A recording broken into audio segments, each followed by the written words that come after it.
राधे भक्तों, राधे राधे। हरे कृष्णा भक्तों, आज मैं आप लोगों को इंदिरा एकादशी की कथा सुनाने जा रही हूँ। इस एकादशी को किस दिन करनी है और क्या चीज़ से पारण करनी है, कब पारण करनी है, मैं सब बताऊंगी। इसे आप अंत तक अवश्य ही सुनिएगा। राधे राधे। हरे कृष्णा। एक बार बोलिए इंदिरा एकादशी महात्म्य की जय जय। विष्णु भगवान की जय जय।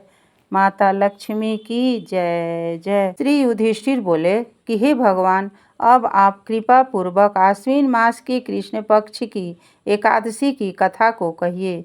इस एकादशी का क्या नाम है तथा इस एकादशी के व्रत करने से कौन कौन से फल मिलते हैं, सो सब समझा कर कहिए। इस पर श्री कृष्ण भगवान बोले कि हे राजन, आश्विन मास के कृष्ण पक्ष की एकादशी का नाम इंदिरा है। इस एकादशी के व्रत के करने से नरक में गए हुए पितरों का भी उद्धार हो जाता है।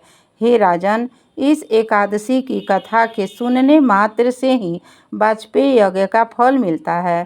प्राचीन सतयुग में महिष्मती नाम की नगरी में इंद्रसेन नाम की एक प्रतापी राजा राज्य करता था। वह पुत्र पौत्र धन धान्य आदि से पूर्ण और सदैव शत्रुओं का नाश करने वाला था। एक समय जबकि राजा अपनी राजसभा में सुखपूर्वक बैठा हुआ था, महर्षि नारद आकाश मार्ग से उतरकर वहां आए। नारद जी को देखकर राजा आसन से उठा और अर्घ आदि से उनकी पूजा की, आसन दिया। महर्षि नारद बोले कि हे राजन, आपके राज्य में सब कुशल है। मैं आपकी धर्मपरायण देखकर अत्यंत प्रसन्न हूँ। तब राजा बोले कि हे महर्षि, आपकी कृपा से मेरे राज्य में सब कुशल पूर्वक है तथा आपकी कृपा से मेरे समस्त यज्ञ कर्म आदि सफल हो गए हैं। हे देव, अब आपकी क्या आज्ञा है। इस पर नारद जी बोले कि हे राजन, मुझे एक महान आश्चर्य हो रहा है कि एक समय जब मैं ब्रह्मलोक से यमलोक को गया था, तब उस समय यमराज की सभा के मध्य में तुम्हारे पिता को बैठे देखा। तुम्हारा पिता महान ज्ञानी, दानी तथा धर्मात्मा था। वह एकादशी के व्रत बिगड़ जाने से यमलोक को गया है। तुम्हारे पिता ने तुमसे तुम्हारे लिए एक समाचार भेजा है कि आप मेरे पुत्र के पास जाएं।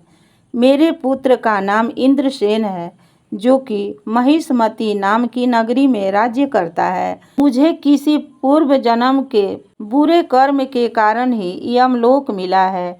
यदि मेरा पुत्र इंद्रसेन आश्विन मास के कृष्ण पक्ष की इंदिरा एकादशी का व्रत करे और उस व्रत को मुझे दे दे, तो मेरी मुक्ति हो जाए, इस लोक से छूटकर स्वर्गलोक में वास करूं। जब राजा ने महर्षि नारद जी से ऐसे पिता के दुख पूर्वक वाक्यों को सुना तो उसे महान दुख हुआ और इंदिरा एकादशी के व्रत की विधि पूछने लगा कि हे नारद जी, अब आप मुझे इस एकादशी के व्रत की विधि बतलाइए।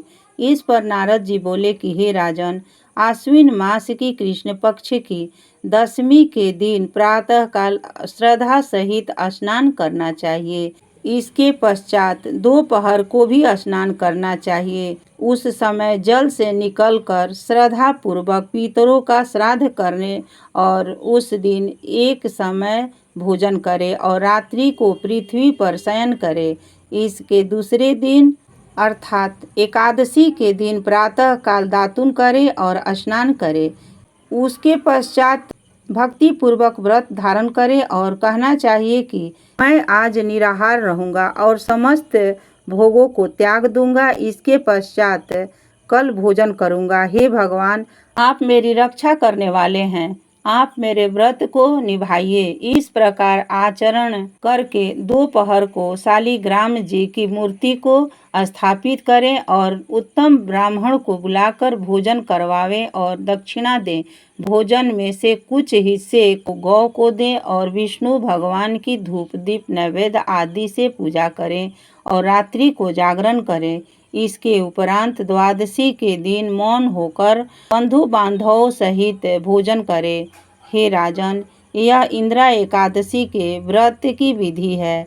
हे राजन, यदि तुम आलस्य रहित होकर इस एकादशी के व्रत को करोगे तो तुम्हारे पिताजी अवश्य ही स्वर्ग में जाएंगे। महर्षि नारद राजा को सब उपदेश देकर अंतर्ध्यान हो गए। राजा ने इंदिरा एकादशी के आने पर उसका विधि पूर्वक व्रत किया। बंधु बांधव सहित इस व्रत के करने से आकाश से पुष्पों की वर्षा हुई और राजा का पिता यमलोक से रथ पर चढ़कर स्वर्ग को गया। राजा इंद्रसेन भी इस एकादशी के व्रत के प्रभाव से इस लोक में सुख भोग कर अंत में स्वर्गलोक को गया। श्री कृष्ण भगवान कहने लगे कि धर्मराज युधिष्ठिर, यह मैंने तुम्हारे सामने इंदिरा एकादशी का महात्म्य वर्णन किया है।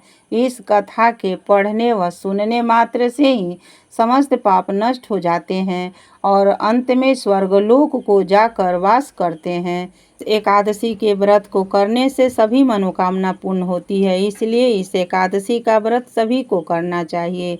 एक बार बोलिए एकादशी महात्म्य की जय जय।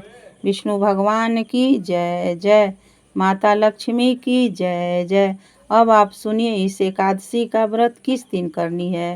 तो इस एकादशी का व्रत 17 सितंबर बुधवार को करनी है और पारण 18 सितंबर बृहस्पतिवार को सुबह प्रातः से 12:16 तक पारण है। पारण गुड़ से पारण करनी है। अच्छा लगे तो लाइक करें, शेयर करें तथा सब्सक्राइब करें।